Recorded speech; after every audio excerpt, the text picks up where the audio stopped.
9,000 करोड़ रुपए बकाया है। जी मीडिया के पास उन डिफॉल्टर्स बिल्डर्स की पूरी लिस्ट है। अब हम आपको उन बिल्डर्स की पूरी लिस्ट दिखाएंगे, आपको बताएंगे कि कौन कौन से प्रोजेक्ट्स पर गिर सकती है अथॉरिटी की गाज।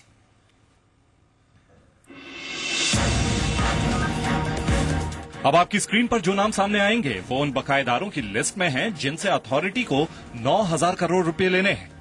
नोएडा अथॉरिटी के बकायेदारों की लिस्ट में ओमैक्स पर 200 करोड़ रुपए का बकाया है, जबकि वेव मेगा सिटी सेंटर पर 173 करोड़ रुपए बकाया है। वहीं फ्लोरा एंड फौना हाउसिंग पर 142 करोड़ रुपए का बकाया है। वेव वन प्राइवेट लिमिटेड पर नोएडा अथॉरिटी के 92 करोड़ रुपए बकाया है। एमएमआर साहा इंफ्रा पर 72 करोड़ रुपए और सनशाइन इंफ्राटेक पर 67 करोड़ रुपए बकाया है। 3C प्रॉपर्टीज पर 66 करोड़ रुपए, लॉजिक्स बिल्टेक पर 63 करोड़ रुपए, लॉजिक्स हाइट पर 35 करोड़ रुपए बकाया है। लॉजिक्स डेवलपर्स पर 29 करोड़ रुपए बकाया है और एस इंफ्रा पर 18 करोड़ रुपए बकाया है। कुल 110 बकायेदारों पर नोएडा अथॉरिटी के 3,800 करोड़ रुपए बकाया है। यमुना एक्सप्रेसवे अथॉरिटी भी बकायेदार बिल्डर्स से परेशान है। बकायेदारों की लिस्ट में सुपरटेक, ऑरिस और 3C जैसे बिल्डर्स शामिल हैं।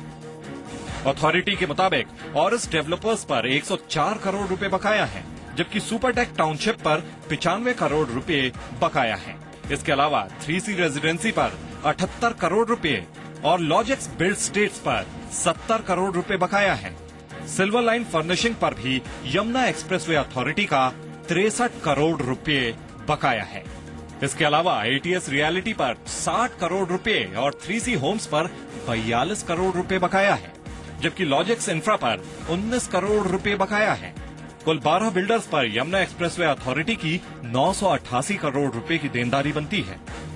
तीनों अथॉरिटी के बकायेदारों में सबसे बड़ी लिस्ट ग्रेटर नोएडा अथॉरिटी की है। ग्रेटर नोएडा अथॉरिटी को बिल्डर्स से करीब 4,000 करोड़ रुपए वसूलने हैं। पिछले महीने उसने सबसे बड़े बकायेदार यूनिटेक का 100 एकड़ का लैंड अलॉटमेंट कैंसिल किया था, जिसके ऊपर 1,055 करोड़ रुपए बकाया थे। ओमैक्स जैसे बिल्डर पर भी अथॉरिटी के 94 करोड़ रुपए बकाया है। जानकारों की माने तो बिल्डर्स इसलिए भी अथॉरिटी का पैसा चुकाने में हीला हवाली करते हैं, क्योंकि अथॉरिटी आसानी से बिल्डर्स की पेमेंट रीशेड्यूल कर देती है। बकाये पर अथॉरिटी जो ब्याज वसूलती है वो भी बाजार से कम होता है। इसलिए बिल्डर अथॉरिटी का पैसा चुकाने के बजाय बाजार से उठाए पैसे को पहले चुकाने पर जोर देते हैं। शुभानी शरण के साथ गौरव खोसला, जी मीडिया।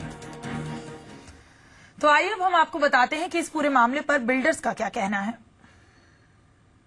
देखिए, जब लैंड अलॉट करी जाती है नोएडा अथॉरिटी से या यमुना या ग्रेटर नोएडा जो भी अथॉरिटी है, उसके अंदर एग्रीमेंट होता है, उसमें पेमेंट टर्म्स दिए होते हैं कि किस टाइम पे इतना तो पेमेंट आपको करनी है। उसके बाद थोड़ा सा लेट होता है तो उसमें पैनल इंटरेस्ट लेके पेनाल्टी भी देने का भी प्राविधान है। उस जो भी उसके अंदर नॉर्म्स है उसको नॉर्म्स पूरा करेगी अथॉरिटी, अपने पेमेंट वसूल लेगी वापस। नॉर्मल जैसे 12% अगर इंटरेस्ट लगता है तो और बिल्डर डिले करता है तो उसको बढ़ा के अथॉरिटी 15% कर देती है। उसके बाद भी अगर वो पेमेंट नहीं देता है तो उसका लीज कैंसिल की जा सकती है, अगर उस पर काम नहीं हुआ है तो।